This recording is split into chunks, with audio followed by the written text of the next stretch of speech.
Bueno, hola a todos, mi nombre es Lillaré. Hoy vamos a continuar con lo que es la clase de comunicación celular y transducción de señales. Dentro de esta clase nos vamos a abocar en particular a todo lo que son los receptores, ¿sí? La semana pasada nosotros vimos un poco la introducción a lo que era la comunicación celular y hablamos un poco de los distintos tipos de receptores según la naturaleza química de los ligandos, pero hoy nos vamos a abocar completamente a estos. Si bien el programa menciona dos tipos, que son los receptores acoplados a proteína G y los receptores asociados a tirosinquinasas, vamos a hablar un poquito de otros tipos de receptores que también son importantes como para tenerlos también presentes. Esto lo recordarán de la clase anterior, que teníamos, según la naturaleza química del ligando, dos grandes grupos de receptores, unos que eran los receptores que utilizaban las sustancias hidrofóbicas, como podían ser los esteroides, los retinoides, la tiroxina, faltaría acá la vitamina D, que podían atravesar la membrana plasmática por su naturaleza hidrofóbica y unirse a receptores que estaban localizados dentro de la célula.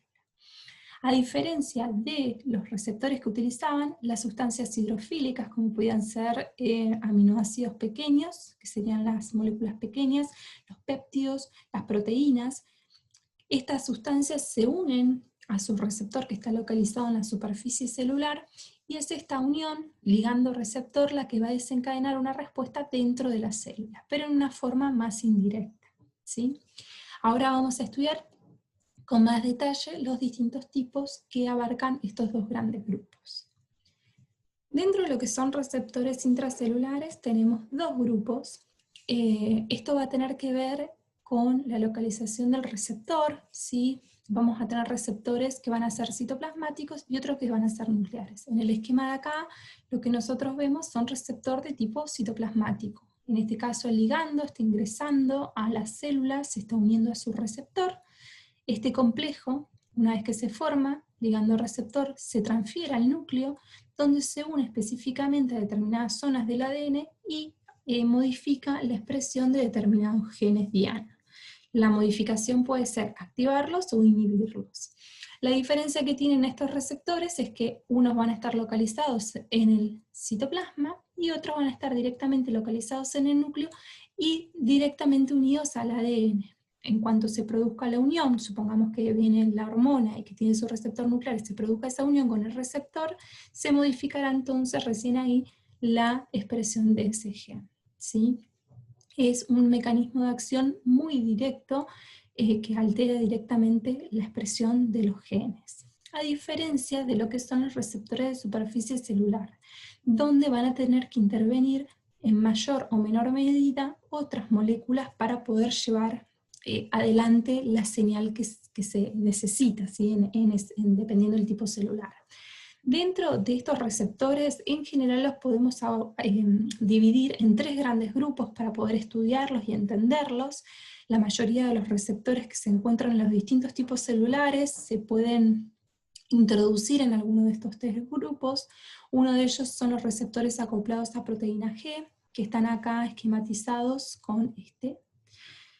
Los receptores acoplados a enzima, que este por ahí es un poquito más diverso, fíjense que está esquematizado acá, acá y acá. Estos tres son tres que también son receptores acoplados a enzima, vamos a hablar brevemente luego de ellos. Y finalmente el grupo de receptores que van a ser acoplados a canales, que son estos que están acá, y fíjense que incluso están en un esquema diferente porque no son los que están distribuidos en mayor medida en los distintos tipos celulares, sino que tienen localizaciones específicas, ¿sí? Limitándose principalmente a las células del sistema nervioso y musculares. Entonces, por eso está el esquemita al lado, y esto esquematizaría por ahí una célula del organismo determinadas, porque son las más frecuentes en su distribución. Bien, empecemos entonces a hablar de cada uno de ellos. Los receptores acoplados a proteína G son proteínas relacionadas estructural y funcionalmente, están caracterizadas por 7 hélices alfa que atraviesan la membrana. Si bien acá en el esquemita está esquematizado, valga la redundancia, así, son 7 hélices que atraviesan la membrana. Y la unión del ligando con su dominio extracelular, como se ve en esta imagen, lo que se está produciendo acá, va a inducir un cambio de conformación en este receptor que va a permitir que su dominio citosólico, ¿sí? Es decir, el que está localizado hacia el citosol, puede interactuar con una proteína que se denomina proteína G, ¿sí? Que está asociada con este receptor. Por eso el nombre del grupo, que son receptores acoplados a proteína G. Entonces se produce la unión del ligando-receptor y permite que el dominio citosólico pueda interactuar con esta proteína G. Las proteínas G, en este caso, constan con 3 subunidades, como pueden ver ahí en el esquemita. Fíjense que dice alfa, beta y gamma. La subunidad alfa de la proteína G es la que une a nucleótidos, se une a nucleótidos de guanina, y por ende va a ser la que va a regular la actividad de esta proteína. Fíjense que en el esquemita, cuando está inactiva, está unida a GDP, pero al unirse, al cambiar de conformación por esta unión del ligando-receptor y unirse a la proteína G, fíjense que va a soltar ese GDP y va a unirse al GTP. Entonces, lo que va a suceder ahí es que este intercambio, digamos, de GDP por GTP va a hacer que esa subunidad alfa se disocie de la subunidad beta y gamma, ¿sí? Que normalmente están juntas, pero en este caso ahora se van a poder disociar. Tanto esa subunidad alfa como la beta y gamma van a interactuar después de que se produce esa división con otros mediadores, ¿sí? Para poder llevar a cabo esta señalización, ¿sí? En este caso, digamos, nosotros estamos viendo acá que la subunidad alfa es la que está interactuando, en este caso, acá dice un efector. Ahora vamos a ver cuál puede ser este efector, ¿sí? Una vez que se produce esta unión, esto se tiene que desarmar para que vuelva al reposo. Entonces, ¿qué va a pasar? Se va a hidrolizar este GTP y va a volver a unirse y transformarse en GDP. Y va a estar todo de nuevo entonces reciclado como para poder reiniciar este circuito, ¿sí? Cuando vuelve otro ligando, va a comenzar de nuevo todo este circuito. ¿Cuáles pueden ser los efectores? O sea, esa proteína G, ¿con qué puede interactuar? En general son de 3 tipos. Puede interactuar, como vemos acá abajo, con la adenilato ciclasa, que va a ser una enzima encargada de formar el AMP cíclico. Este va a actuar como segundo mensajero, porque digamos el primer mensajero sería el ligando, y en este caso va a ser el segundo mensajero porque va a ser el que va a continuar la señalización dentro de la célula. Fíjense que acá en el mismo esquema, no es que esto suceda en simultáneo, porque si no sería una cosa de locos, no sería algo coherente, pero puede suceder que esta proteína G interactúe con este efector, que es la adeninato ciclasa, para activarlo y producir más AMP cíclico, o en este caso lo estaría inhibiendo para disminuir la cantidad de AMP cíclico. De cualquier forma, todo esto transfiere señales, le está diciendo a la célula un determinado mensaje.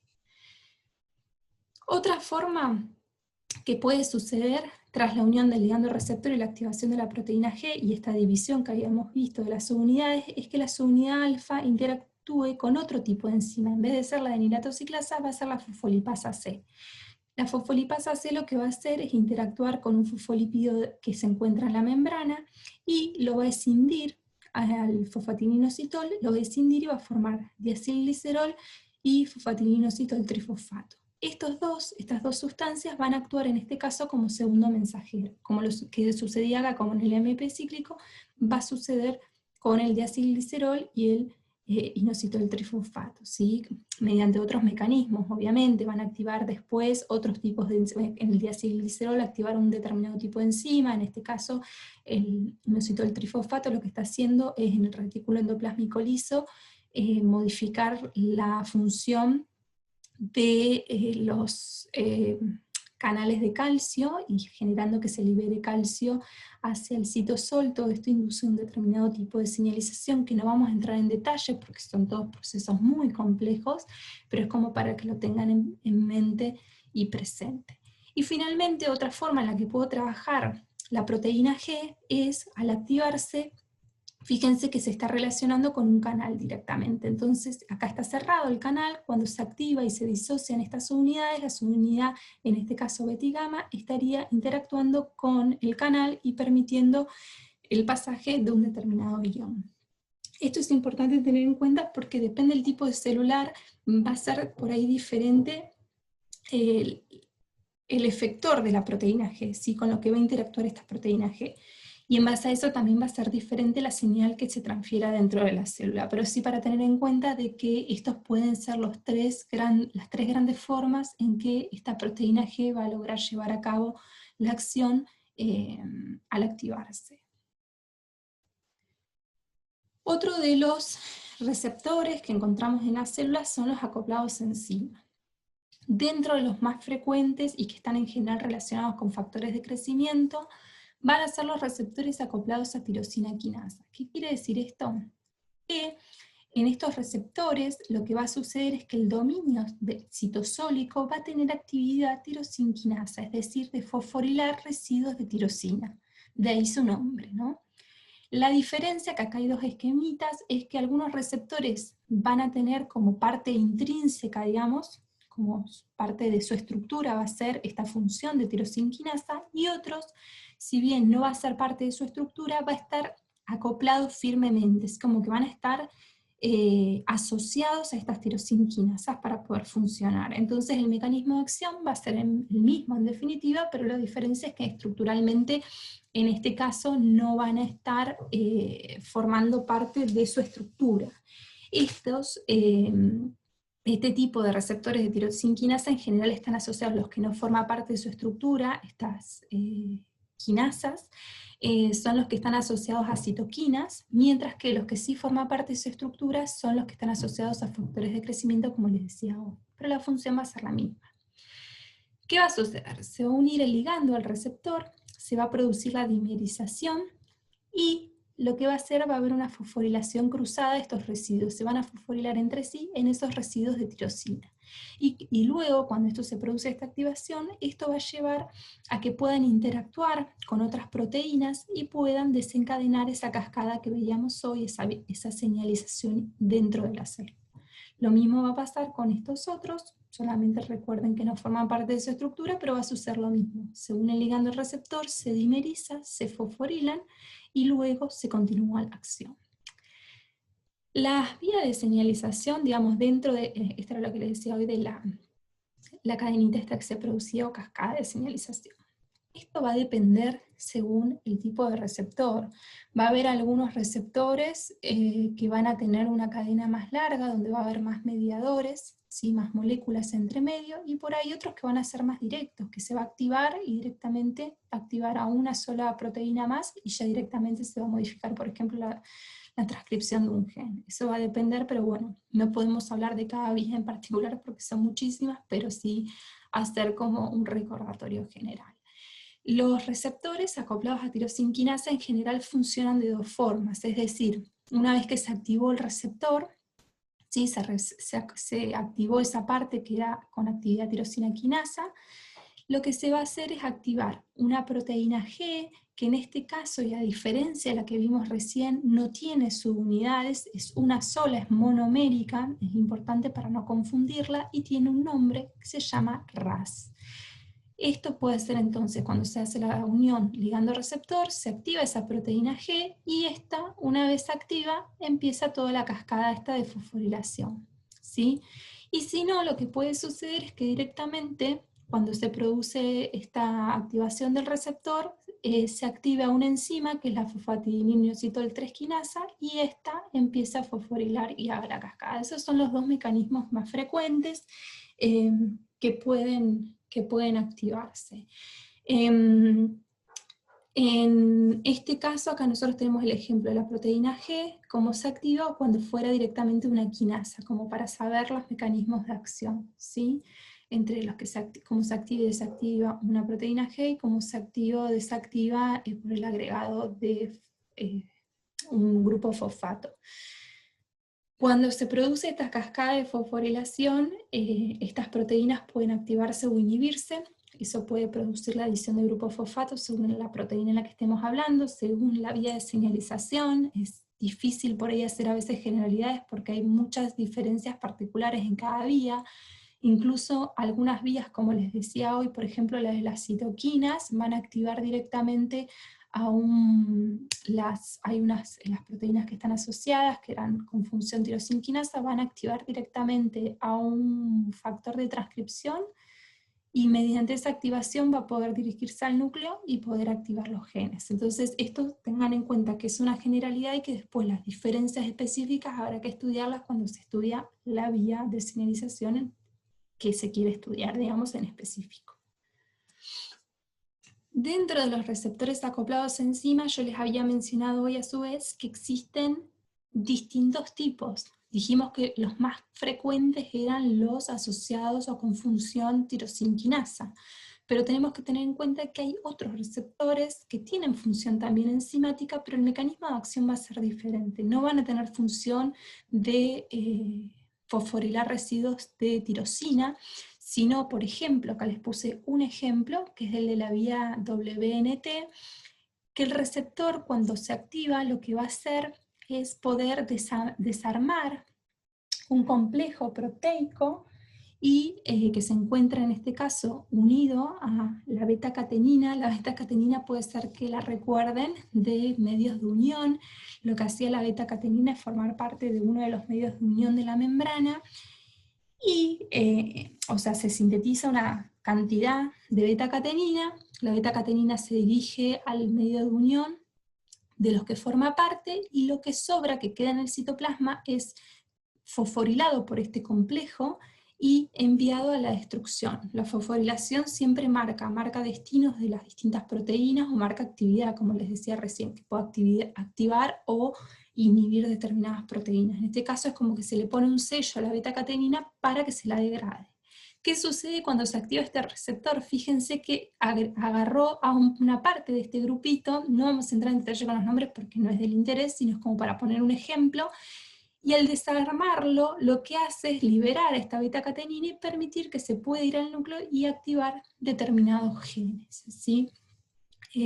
Me pareció lindo porque además es una vía de señalización también que es importante y que es bastante conocida. Por ahí algunos sí estudian en particular, dependiendo, había muchas líneas de investigación o muchos se dedicaban a diferentes cosas, pero por ahí lo han leído porque es una vía bastante conocida y me pareció interesante marcar el ejemplo. Algo similar pasa con, similar no porque la vía funciona igual, pero sí con que son receptores acoplados a enzimas y que tienen mecanismos diferentes de acción, con la vía Notch, que también es bastante conocida, que en ese caso el mismo receptor se lo escinde, digamos, hay una escisión proteolítica de ese receptor, y entonces se libera Notch y puede ir al núcleo y actuar como un factor de transcripción. Es como para tener en cuenta de que hay una gran diversidad. ¿Sí? Bien, el último grupo que vamos a ver van a ser los receptores acoplados a canales. En este caso, yo les había dicho que eran muy específicos del sistema nervioso y las células musculares. La unión del ligando lo que va a hacer es permitir el pasaje de iones y a partir de ello generar un cambio en la polaridad de la membrana y transmitir una determinada señal. Tienen esa localización específica y por eso están en un esquema también específico, pero no quería dejar de mencionarlos porque no deja de ser un grupo de receptores de superficie. Bien, entonces nosotros hasta ahora vimos los distintos tipos de receptores, los receptores nucleares, los receptores de superficie y los distintos tipos que podía haber. ¿Qué pasa? Estas vías de señalización no son que están aisladas, ¿sí? Estas vías de señalización se encuentran, como podemos ver en este esquema, en una misma célula vamos a tener distintas vías de señalización. Como podemos ver acá, por ejemplo, tenemos, fíjense, este es un ejemplo porque es una vía que se llama mTOR, que también es bastante conocida, que se activa por un receptor de superficie que son asociados a tirosina quinasa, porque es un factor de crecimiento el que la activa en general. Pero también fíjense que indirectamente, ven que las flechitas, hay muchas flechitas por todos lados, pero también puede ser activado por la vía BNT, ¿sí? Que se las mostré recién, indirectamente. pero a su vez puede ser activado por otras sustancias. Fíjense que acá está ingresando glucosa y de formas indirectas también llevan a la activación de esta vía. Y así, fíjense, para todos los lugares que van esta flechita. ¿Por qué me parece interesante mencionarlo? Porque tenemos que tener en cuenta que cuando nosotros pensamos en las vías de señalización, ¿sí? Nosotros las estudiamos en términos como de vías lineales que transmiten información desde un entorno a objetivos intracelulares. Pero, sin embargo, la señalización dentro de la célula es mucho más compleja, ¿sí? Primero que la activación de las vías individuales está muy regulada, ¿sí? Y a su vez no regulada por una o dos mecanismos, sino que hay estos mecanismos cruzados de regulación o de retroalimentaciones, ya sea o para estimularla más a la vía, como les decía acá, que podía estimularse esta misma vía por distintos mecanismos, pero también para controlarse, ¿sí? Hay mecanismos de freno de distintos puntos, ¿sí? Y esto es muy importante porque también da a la complejidad de la célula y de los organismos, ¿sí? No es que la célula va a recibir una función de proliferar por una sola vía, es posible que se apoye esa función, esta estimulación de la proliferación se estimule por distintas vías de señalización que convergen en ese cambio, ¿sí? En ese efecto dentro de la célula. Pero me pareció que es interesante recalcarlo como para también estudiar la complejidad, y esto también se conoció mucho en parte por el estudio de enfermedades, por ejemplo, como el cáncer, porque a veces se vio que algunos tratamientos, por ejemplo, inhibiendo algún tipo de receptor, no eran del todo eficaces, si bien la vía de señalización está en cuestión, estaba alterada, su expresión estaba muy activada. ¿Pero por qué? Porque tenemos que pensar de que no siempre se activa por ese mecanismo, sino que se puede activar por otros, ¿sí? Entonces esto me parece que es interesante para tenerlo en cuenta, y para poder entender de que quizá no es una vía de señalización, sino que son redes complejas que se entrecruzan e interactúan entre sí.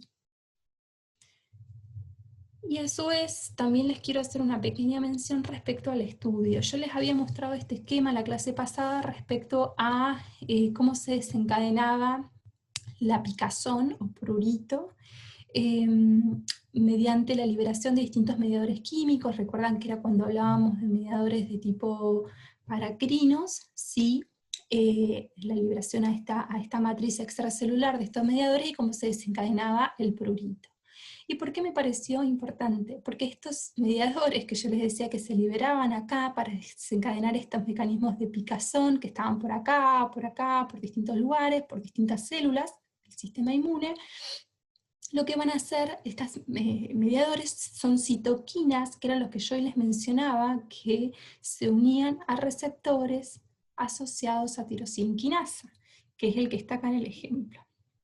Se une esta citoquina a su receptor de tirosinquinasa y lo que va a hacer, recuerdan que se producía la fosforilación cruzada, y la activación en este caso no es una cascada, no es una vía tan larga, sino que se activa, eso que les decía, directamente un factor de transcripción que se va al núcleo y actúa en determinados genes. En este caso, la vía va a desencadenar esta respuesta, este estímulo, esta sensación de picazón.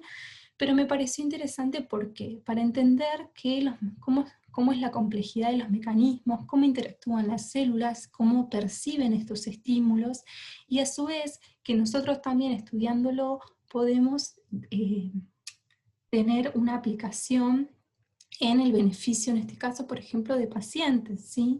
Esto son una técnica de inmunistoquímica y inmunofluorescencia para marcar receptores, por ejemplo, de esta citoquina, que no interesa el nombre en cuestión, sino que es como para que vean que hay técnicas para poner en evidencia los receptores. Y a su vez incluso ahora hay muchos anticuerpos para usar en estas técnicas que detectan las formas fosforiladas, es decir, que detectan formas activas de estos receptores.